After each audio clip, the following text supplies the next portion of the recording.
तो ये है केमिकल रिएक्शन इक्वेशन का 5th पार्ट। तो हम देखेंगे कि आखिरकार आप एटम्स को काउंट कैसे करते हो। अब बैलेंसिंग करनी है तो एटम तो काउंट होने चाहिए, तो बैलेंसिंग करते क्यों हैं? क्या आपको पता है बैलेंसिंग क्यों करते हैं? देखते हैं क्यों करते हैं। तो आपके पास देखो, बैलेंसिंग का मतलब क्या है? दोनों तरफ बराबर करना है। जाते हैं भाई, हर चीज़ बराबर ही करते हैं, थोड़ा भी ऊपर नीचे हो तो लड़ जाते हैं।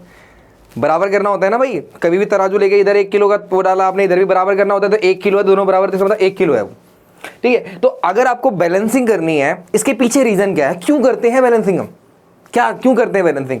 तो बैलेंसिंग करने का रीजन हमारे लवाइजी साहब हैं, ये एक साइंटिस्ट है हमारे, ठीक है यार, नाम याद रखने की जरूरत नहीं है आपको, लेकिन कोई बात नहीं, आपको इसका लो ध्यान रखना है। इन्होंने बोला था कि मास कंजर्व है, मास कभी कम ज़्यादा नहीं होता। क्या मतलब है इसका? मतलब भाई अगर तुम कोई दो चीज़ों को मिला रहे हो और वो रिएक्शन हो रही है, तो रिएक्शन होने के बाद उसका मास कम ज़्यादा नहीं होगा। आपने ये 10 ग्राम लिया, ये 10 ग्राम मिलाया कितना हो गया? 15 ग्राम। अरे बेवकूफ, 20 ग्राम होगा भाई। 10 और 10 मिलाया कितना होगा? 20। तो 20 ही रहेगा, ना कम ना ज़्यादा। तो मास कभी कम ज़्यादा नहीं होता, वैल्यू बराबर रहती है, उतनी ही रहती है। यही बताया था उन्होंने। मास can neither be create nor be destroy in a chemical reaction और फिजिकल रिएक्शन। ये किताबी भाषा है भाई, तो थोड़ा सा मीनिंग बस ध्यान रखो। कभी भी केमिकल रिएक्शंस होती हैं तो उसमें मास ना तो कभी खत्म होता, ना ही कभी बनता है, वो हमेशा इक्वल रहता है। यही रीजन था कि अगर कोई केमिकल रिएक्शन हो रही है तो उसमें रिएक्टेंट साइड और प्रोडक्ट साइड दोनों तरफ मास बराबर होना चाहिए, दोनों तरफ वेट बराबर होना चाहिए। अगर आपने इधर 10 ग्राम लिया तो इधर भी 10 ही ग्राम होना चाहिए, वैल्यू बराबर होनी चाहिए दोनों की। अब ग्राम अगर तुम बैलेंस करने जाओगे ना तो ये पॉइंट में भी होता है, कंफ्यूजन बढ़ जाएगी। तो हमने एक शॉर्टकट तरीका निकाल लिया कि हम तो एटम बैलेंस कर देंगे। एटम बैलेंस हो गया, इधर एक हाइड्रोजन है, एक हाइड्रोजन का वजन 1 है, तो उधर भी अगर एक हाइड्रोजन तो 1 ही होगा वजन, मिला के पूरा वजन क्या हो जाएगा? सेम। तो अगर हम रिएक्टेंट और प्रोडक्ट, रिएक्टेंट साइड और प्रोडक्ट साइड, दोनों साइड अगर एटम बराबर कर देना, इसी को हम बैलेंसिंग कहते हैं। भाई दोनों तरफ बराबर कर दिया, बैलेंसिंग कर दी। जितना सबस्टेंस इस साइड होगा उतना ही सबस्टेंस उस साइड होगा, जितना आपने लिया होगा उतना ही आपको मिला होगा। तो कहने का मतलब आपके सबस्टेंस का रिएक्टेंट और प्रोडक्ट दोनों क्या होगा? हमारा सेम, एटम सेम होगा। इसी प्रोसेस को हम बैलेंसिंग बोलते हैं। अगर आपके किसी रिएक्शन में एटम सेम है, जैसे अब यहाँ देखो 4 हाइड्रोजन है, H1H2, 2 दूनी 4, तो ये तो आता होगा 2 दूनी 4, तो हाइड्रोजन कितने हो गए हमारे पास? 4। ऑक्सीजन कितने हमारे पास? 2।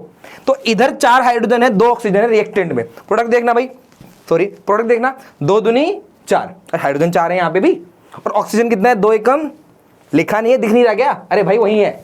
ध्यान रखना कि कुछ नहीं का मतलब एक ही होता है, कुछ नहीं लिखा हो तो इसका मतलब एक ही होता है। तो यहाँ पे 1 है, 2 एकम 2, तो ऑक्सीजन कितने हमारे पास? 2। तो इस साइड ऑक्सीजन 2 है और हाइड्रोजन कितने हैं? 4, तो इस साइड भी तो हाइड्रोजन 4 है तो 2 ऑक्सीजन है। इसी रिएक्शन को हम बोलते हैं बैलेंस्ड इक्वेशन। ये आपके लवाइजियस आपको फॉलो कर रहा है। तो सब अब हम बैलेंसिंग पता लगे, हमें ये पता लग गया है कि बैलेंस केमिकल इक्वेशन और अनबैलेंस केमिकल इक्वेशन क्या होता है। दोनों तरफ बराबर है तो बैलेंस है, और नहीं है तो नहीं है, नहीं है तो नहीं है। तो करेंगे कैसे? तो बैलेंसिंग करने के लिए पहले एटम काउंट करना आना चाहिए आपको एटम काउंट करने आने चाहिए। तो क्या बड़ी बात है, काउंट कर देंगे भाई। तो आपको थोड़ी पहचान होनी चाहिए इसके लिए, भाई कार्बन है, ऑक्सीजन है, कोबाल्ट, क्या एटम क्या है, वो पहचान होगी तभी आप काउंट कर पाओगे, नहीं तो नहीं कर पाओगे। तो काउंटिंग करते कैसे, ये तो मैंने आपको बता दिया कि भाई दोनों साइड एटम सेम है। यहाँ पे 2 सोडियम है, यहाँ पे 2 सोडियम है, यहाँ पे 2 क्लोरीन, यहाँ पे 2 क्लोरीन है, ये बैलेंस है। यहाँ पे क्या है हमारे पास? 1 पोटेशियम है, यहाँ पे 2 पोटेशियम है, यहाँ पे 2 ऑक्सीजन, यहाँ पे 1 ऑक्सीजन है, तो ये अनबैलेंस है। मैं काउंट तो कर पा रहा हूँ ना, मैं काउंट कर पा रहा हूँ तभी तो बता पा रहा हूँ ना कि ये बैलेंस है कि नहीं। तो पहले गिनती तो आनी चाहिए ना, पहले गिनना आना चाहिए, काउंटिंग आनी चाहिए। तो एटम को काउंट कैसे करते हैं? तो काउंट करने के लिए आपको ये ध्यान रखना पड़ेगा कि भाई मल्टीप्लाई आना चाहिए पहले तो, ठीक है। तो मल्टीप्लाई के लिए क्या करना पड़ेगा आपको? यहाँ पे देखो, यहाँ पे H2O है। थोड़ा सा मैं मीनिंग समझाने की कोशिश करता हूँ, देखो ध्यान, पहले आप मीनिंग समझ जाओ थोड़ा सा, आप बेहतर नहीं समझ पाओगे इस चीज़ को। ये लिखा है 2H2O, मतलब 2 वाटर। लोग समझते हैं कि ये 2 तो सिर्फ हाइड्रोजन का है, नहीं भाई, ये 2 पूरे का है, पूरा मोलिक्यूल 2 है। तो आप ये समझो कि आपके पास मान लो H2O के 2 पार्टिकल, 2H2O मतलब आपके पास वाटर के 2 पार्टिकल है। एक पार्टिकल वाटर का ये रहा और एक पार्टिकल ये रहा।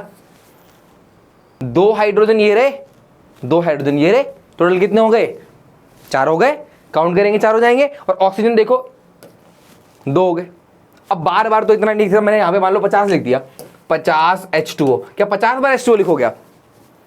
50 बार तो लिखेंगे नहीं, तो हमें फिर एक सिंपल तरीका चाहिए ना, कैसे कैलकुलेट करें, कैसे कैसे निकाले। तो भाई मल्टीप्लाई करो, नहीं आता तो सीखो। तो 50 दूनी 100, हाइड्रोजन कितना हो गया हमारे पास 100। मैं सीधा मल्टीप्लाई करेंगे, जो वैल्यू है नीचे की उससे मल्टीप्लाई करके निकल जाएगा। और यहाँ पे 1 है, 50 एकम 50, 50 बन जा 50, ठीक है ना। तो कहने का मतलब ये है कि जब भी आपको एटम काउंट करने हैं तो आपको उसके आगे के नंबर को उसके बेस से मल्टीप्लाई कर देना है, आंसर निकल जाएगा अपने आप ही। देखो पोटेशियम कितना होंगे, 5 दूनी 10, यहाँ पे पोटेशियम कितना हो जाएगा हमारे पास 10, इंग्लिश में बोलो क्या 5 2 जा 10, ठीक है। तो अब तो समझ में आ गया होगा। तो 5 2 जा कितना होगा हमारे पास 10, ऑक्सीजन कितना है 5 1 जा 5, तो ऑक्सीजन कितना हो जाएगा हमारे पास 5, ऑक्सीजन 5 हो गए और पोटेशियम कितना हो गया हमारे पास 10।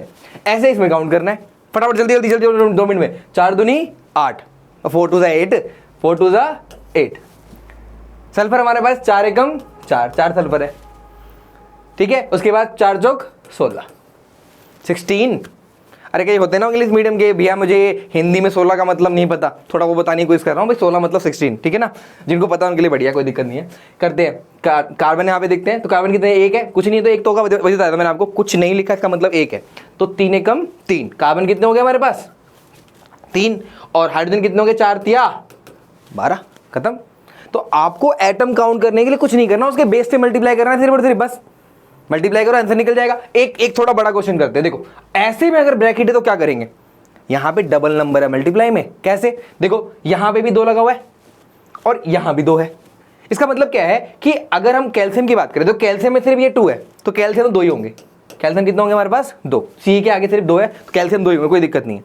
लेकिन अगर नाइट्रोजन की बात करें तो नाइट्रोजन के नीचे ये 2 भी है और सामने भी ये 2 है, 2 दूनी 4, इसका मतलब नाइट्रोजन कितना हो गया हमारे पास 4। कैसे करा, अरे भाई ये 2 भी है और ये 2 भी है, तो इधर का 2 मल्टीप्लाई कितना आएगा 4। ऐसे इसको देखो, ऑक्सीजन को देखो, तो 5 मल्टीप्लाई करेंगे 5 और 5 2 जा 10, नाइट्रोजन कितने हो गए हमारे पास 10। अगर हाइड्रोजन की बात करें तो 4 दूनी 8, 8 पंजे 40, 8 5 जा 40, तो यानी यहां पे जो हाइड्रोजन होंगे वो 40 होंगे। सल्फर की बात करो, सल्फर तो बेचारा 1 ही है, तो 5 एकम 5, सल्फर 5 है, कोई दिक्कत नहीं है। ऑक्सीजन की बात करें तो ऑक्सीजन 4 है, 5 चौक 20, 5 4 जा 20, 20 आ जाएंगे।